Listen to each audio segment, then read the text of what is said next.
بس اختيارنا للكابتن نكالي كان احنا اللي محتاجينه كمصر.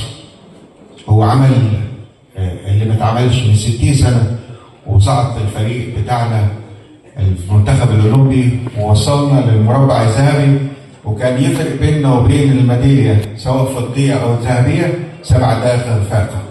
لو اتحققت ال7 دقائق دي كان زماننا في حته ثانيه، بس دي احنا نقول الحمد لله ان احنا حققنا المربع الذهبي. بشكر مجلس الاداره اللي هو اصر ان يتعاقد مع مستر مكالي ونكمل معاه الفتره اللي جايه. 2005 انا حضرت معاهم المباراه الاولى وسافرت بعد كده على المغرب، بس لما رجعت هم اللي يقولوا للولاد، انا وقفت معاهم بعيد من الجهاز الفني لان هم رجاله، وقلت لهم انتوا رجاله مصر، انتوا اسماءكم هي اللي هتحول لصالحكم. وقفت معاهم وقلت لهم هتفوزوا وهنصعد، وفعلا بالعزيمه بتاعتهم حولوا فعلا فكر المصريين ان احنا خلاص طالعين ومحتاجين نقطه واحده، لا احنا فزنا وصعدنا مع المغرب. فانا بشكر رجاله 2005 لعيب فرد من رجاله 2005. مبروك ليكم.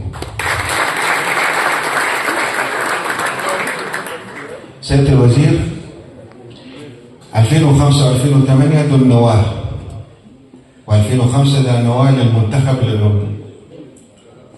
رجاء سيادتك كان كمجلس اداره احنا هنغادر وهيجي مجلس جديد، دعم 2005 و2008 من حضرتك. فكل الدعم اكيد احنا تعودنا من سيادتك الدعم، فان شاء الله باذن الله تكون داعم ليهم في الفتره اللي جايه باذن الله، ونشوفهم حاصلين على البطولات الافريقيه ثم التاهل لكاس العالم ان شاء الله. كلمه بس اوجهها لاولادنا في المنتخب، كلمه اوجهها لاولادنا.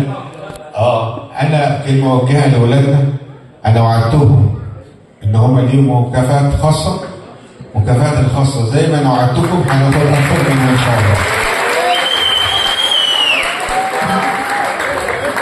معاكم مجلس محترم ما بيرجعش في كلمته خالص. قال فيها مكافآت زياده هتلاقوا فيها المكافآت زياده.